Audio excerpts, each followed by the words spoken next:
ഇന്ന് നമ്മുടെ പാചകം കാച്ചിൽ പുഴുക്കുണ്ടാക്കിയാണ്. നാടൻ കാച്ചിൽ പുഴുക്കെന്ന് പറയുമ്പോൾ പണ്ട് തൊട്ടേ സർവ്വസാധാരണമാണ്. ഗ്രാമീണ ഭവനങ്ങളിലെല്ലാം കാച്ചിൽ വെച്ച് പുഴുക്കുണ്ടാക്കുക. നമ്മൾ ഈ എടുത്തിരിക്കുന്ന കാച്ചിൽ ഒരു പഴമൂടാണ്. പഴമൂടെന്ന് പറഞ്ഞാൽ നമ്മൾ മറന്നുപോയി അല്ലെ കാണാതെ കിടന്ന കാച്ചിൽ കിളച്ചെടുത്തപ്പോൾ അതിൻ്റെ മുള പൊട്ടിയപ്പോൾ അത് കിളച്ചെടുക്കുകയാണ്. അപ്പോൾ അതാണ് പഴമൂടെന്ന് പറയാൻ കാരണം.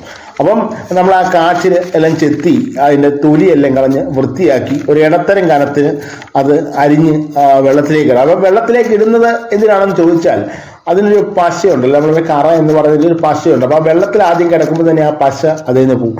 പിന്നെ നമ്മൾ 2-3 വാഷ് കൂടി ചെയ്തിട്ടാണ് ഇത് അടപ്പയിൽ വെക്കുന്നത്. അപ്പം മറ്റു കാര്യങ്ങൾ കൂടി നമുക്ക് ഈ കാച്ചിലിൻ്റെ ചെത്തുന്നതിനിടയിൽ പറഞ്ഞു പോകാം.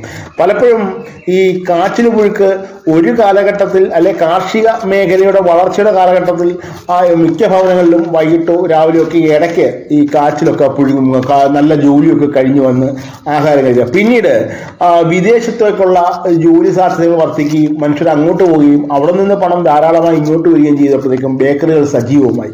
പിന്നീട് കാർഷിക വൃത്തിയിലോട്ടുള്ള മനുഷ്യരുടെ അഭിരുചി കുറഞ്ഞു തുടങ്ങി. അതിനോടൊപ്പം തന്നെ ജോലികളും പലതരത്തിലുള്ള സ്ഥാപനങ്ങളൊക്കെ പലർക്കും ജോലികളായി, അവരും ഇതിൽ നിന്ന് വിമുഖത കാട്ടി. അതിനോടൊപ്പം തന്നെ കൂലി വർധനവ് വന്നു. അതിനുള്ള മൂല്യം ഈ കാച്ചിൽ എന്ന് പറയുന്ന വസ്തുവിന് അല്ലെ ഉൽപ്പന്നത്തിന് കിട്ടാതാവുന്നു.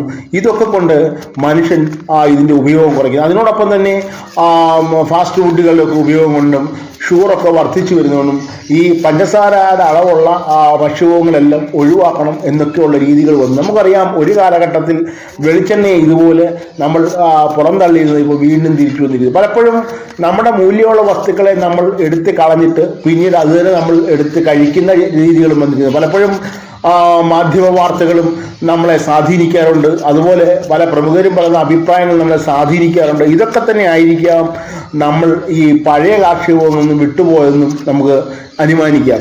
അപ്പം ഈ കാച്ചിൽ നമ്മൾ അത് ഒരു മീഡിയം കഷ്ണമായിട്ടാണ് അത് കട്ട് ചെയ്യുന്നത്. കാരണം വേവ് ഒരേ അളവിലല്ലെങ്കിൽ വേവ് വരുമ്പോൾ ചിലത് വെന്തു പോവും, ചിലത് വേവാതിരിക്കും. അപ്പം കാച്ചിൽ അതുപോലെ നമ്മൾ കിളച്ച് വെച്ച് കുറേ കാലം കഴിഞ്ഞാൽ ഇത് പുഴുക്കിന് കൊള്ളത്തില്ല. കാരണം വെള്ളം പറ്റുക എന്ന് പറയുന്നല്ലോ, അല്ലെ അതിൻ്റെ അകത്തെ ജലാംശം വലിയ, അപ്പം രുചി കുറയും. ഈ കാച്ചിലൊക്കെ നല്ലപോലെ വിളഞ്ഞു കഴിയുമ്പോൾ അത് നമ്മൾ പുഴുങ്ങി കഴിക്കാനും അതുപോലെ മെഴുക്ക് പുരട്ടിയൊക്കെ വെക്കാനും ഒക്കെ രുചികരമാണ്. ഇതിൻ്റെ രുചി ആസ്വദിച്ചിട്ടുള്ള ഒരു പഴയ കാലഘട്ടം ഉണ്ടെങ്കിലും പുതിയ തലമുറയ്ക്ക് ഇന്നും ഇതത്ര അപ്രാപ്യമാണെന്ന് തോന്നുന്നില്ല. കാരണം അവരെ സംബന്ധിച്ചോളം പുതിയ പുതിയ രീതികളിലുള്ള പാചകങ്ങളോടാണ് അവർക്ക് വളരെ താല്പര്യം എന്നുള്ളതും ഒരു വസ്തുതയാണ്. അപ്പം നമ്മൾ കീറിയ കാച്ചിലിൻ്റെ പുഴുക്കിനുള്ള കഷ്ണങ്ങളിലേക്ക് വെള്ളം ഒഴിച്ച് അത് കഴുകിയാണ് 2-3 വട്ടം നമ്മൾ കഴുകിയെടുക്കണം. കഴുകി കഴിഞ്ഞ് അതിന് മുകൾ ഭാഗത്ത് വെള്ളം വരത്തക്കാൻ പറ്റി നമ്മൾ അടപ്പയിലേക്ക് വെച്ചു. അത് നല്ലപോലെ തിളയ്ക്കുന്നതിനിടെ ഇടയ്ക്കിടയ്ക്ക് നമ്മൾ നോക്കണം ഇതിൻ്റെ വേവ്. ഓരോ കാച്ചിൽ പുഴുക്കിൻ്റെയും വേവ് ചിലപ്പോൾ വ്യത്യസ്തമായിരിക്കും. അപ്പം നമ്മൾ ആദ്യം ഒന്ന് കുത്തി നോക്കി, അതത്രയും വെന്തിട്ടില്ല. വീണ്ടും നമ്മൾ ഒന്ന് നോക്കുമ്പോഴത്തേക്കും അത് വേവായിട്ടുണ്ട്. അപ്പം ഇപ്പം നല്ലപോലെ വെന്ത് കഴിഞ്ഞു. പഴയ കാലഘട്ടം ഈക്കിലാണ് വെച്ച് കുത്തി നോക്കുന്നത്. അപ്പം നമ്മൾ ഇത് ഊറ്റിയതിൻ്റെ അകത്തേക്ക് അല്പം ഉപ്പുനീര് തളിച്ചു, അതൊന്ന് കുടഞ്ഞ് ഇളക്കി വെച്ചു.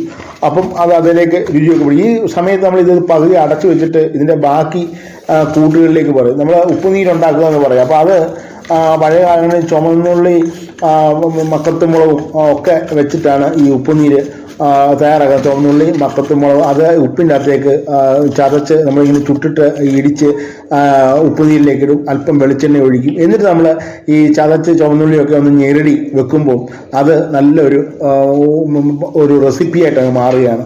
അതോടൊപ്പം തന്നെ നമ്മളിതിൻ്റെ കുറിച്ചി അതും ചുട്ടെടുക്കുകയാണ്. നല്ല കനൽ വേണം ചുട്ടെടുക്കാൻ. ഇതിപ്പം കനൽ നമ്മൾ പഴയ രീതിയിൽ പറയുകയാണെങ്കിൽ കനൽ ഇച്ചിരി കൂടുതലാണ്.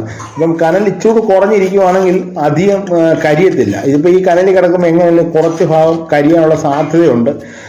ഈ കനലിലിടുമ്പോൾ നമ്മൾ ഓർത്തോണം ഇത് ശരിയായിട്ട് ചുട്ട് എടുത്തെങ്കിൽ കഴിക്കാവൂ. കാരണം പച്ചിപ്പ് തോന്നരുത്. പച്ചിപ്പുണ്ടെങ്കിൽ നമുക്ക് ഇൻഫെക്ഷൻ വരാനുള്ള സാധ്യതയുണ്ട്. പഴയ കാലഘട്ടങ്ങളിൽ ഇതിലൊക്കെ വളരെ ശ്രദ്ധ കൊടുത്തിരുന്നു എന്നുള്ളതും ഒരു സത്യമാണ്. അപ്പം നമുക്കുള്ള ഈ പുഴുക്കിനുള്ള കൂട്ടുകളൊക്കെ ആയി. അപ്പം ഇനി നമുക്ക് ഇത് നമുക്കൊന്ന് കഴിച്ചു നോക്കാം എങ്ങനെയുണ്ട് ഇതിൻ്റെ രുചി എന്നുള്ളത്. നമ്മൾ മക്കത്തുമുളക് ഉടയ്ക്കെന്ന് പറയല്ലേ, നമ്മൾ പറയുമല്ലോ മുളക് ചുട്ടെടുത്ത് വെച്ചിരിക്കുന്നു. നമ്മളെ കാച്ചിൽ പുഴുക്ക് തയ്യാറാക്കി വെച്ചിരുന്നത് കേരളത്തിൽ ഇത് അങ്ങോളം ഇങ്ങോളം നോക്കുവാണെങ്കിൽ ഇത് രാവിലെയോ വൈകിട്ടോ ഒക്കെയാണ് കാച്ചിൽ പുഴുക്ക് കഴിക്കുന്നത്. അപ്പം നമ്മൾ പുഴുങ്ങി ഇത് ചുമന്ന കാച്ചിൽ എന്ന് പറയും. അപ്പം വെള്ളക്കാച്ചിലുണ്ട്, ചുമന്ന കാച്ചിലുമുണ്ട്. അപ്പം വെള്ളയ്ക്കാണ് കൂടുതൽ രുചി എന്ന് പറയുന്നത്. ചുമന്ന കാച്ചിലിൻ്റെ രുചി വലിയ രുചി കുറവൊന്നുമില്ലെങ്കിലും ഇച്ചിരി പൊടി കൂടുതൽ വെള്ളക്കാച്ചിലിനാണ്. ഇത് വിശന്ന് കഴിഞ്ഞിട്ട് നമ്മൾ കഴിക്കണം, എങ്കിലേ ഇതിന് യഥാർത്ഥ രുചിയുള്ളൂ. പിന്നെ നമ്മൾ ഈ ഉണക്കമീൻ എന്നൊക്കെ പറയുന്നത് അത് ചുട്ടെടുക്കുന്നതിൻ്റെ പ്രത്യേക രുചിയാണ്. നമ്മളതിൻ്റെ മേലത്തെ തൊലിയൊക്കെ ഒന്ന് കളഞ്ഞ് ഇങ്ങനെ ഇളക്കി കളഞ്ഞിട്ട് നമ്മളതിൻ്റെ ദശയെന്ന് പറയാൻ അധികം ഇല്ല, കുറിച്ചിയെ സംബന്ധിച്ചോളം കുറച്ചേ ഉള്ളൂ. അത് നമ്മൾ രസത്തിന് നാക്കാൻ നോക്കും. അതൊന്ന് ചവച്ചിട്ട് വീണ്ടും നമ്മൾ കാച്ചിലെടുത്ത് പുഴുക്കെ മുക്കി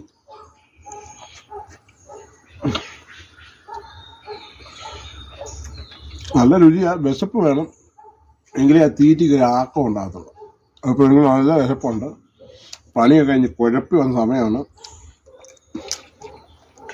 ഈ സമയത്ത് ഷൂട്ട് ചെയ്താൽ ശരിയാവത്തില്ല, കാരണം കഴിക്കുന്നവർക്കറിയാം നല്ല വിശപ്പുണ്ടെങ്കിൽ ഇങ്ങനെ കഴിപ്പിന് അസുഖമുണ്ട്. അപ്പോൾ ഇതിൻ്റെ ഇടയ്ക്ക് നമ്മൾ കൂടെ കഴിയുമ്പോൾ പൊങ്ങായിക്കുക, അതിന് വെള്ളം വെച്ച് വെള്ളം കുടിച്ചോട്ട്. ഇതൊക്കെ നമ്മൾ 4 മണി പോകായിട്ടൊക്കെ ഇനിയുള്ള തലമുറയ്ക്ക് കൊടുക്കാമെങ്കിൽ വലിയ അസുഖങ്ങളൊന്നും ഉണ്ടാകുമെന്ന് എനിക്ക് തോന്നുന്നില്ല. അതുമല്ല, ഈ ഭക്ഷ്യങ്ങൾക്ക് നല്ല വിലയും കിട്ടും. ഇത് നാട്ടുകളിലൊക്കെ പ്രചാരത്തിലാവുമ്പോൾ നമ്മുടെ നാടിന്, നമ്മുടെ സാംസ്കാരികമായ, അല്ലെ നമ്മൾ പറയുന്നത് നമ്മുടെ കേരളം എന്ന് പറയുന്നതൊക്കെ ഇതുപോലുള്ള പുഴുക്കുകളും ഒക്കെ കഴിക്കുന്ന ഒരു നാടാണെന്നും ഇതിൻ്റെ രുചിയെക്കുറിച്ച് പുതിയ തലമുറ ബോധവൽക്കുന്നതോടൊപ്പം അസുഖങ്ങളിലുള്ള വിമുക്തി, ഇതൊക്കെ ആയിരിക്കണം ഇനിയുള്ള ഒരു കാലഘട്ടത്തിലേക്കുള്ള മുന്നൊരുക്കമെന്നും എനിക്ക് തോന്നിയിട്ടുണ്ട്.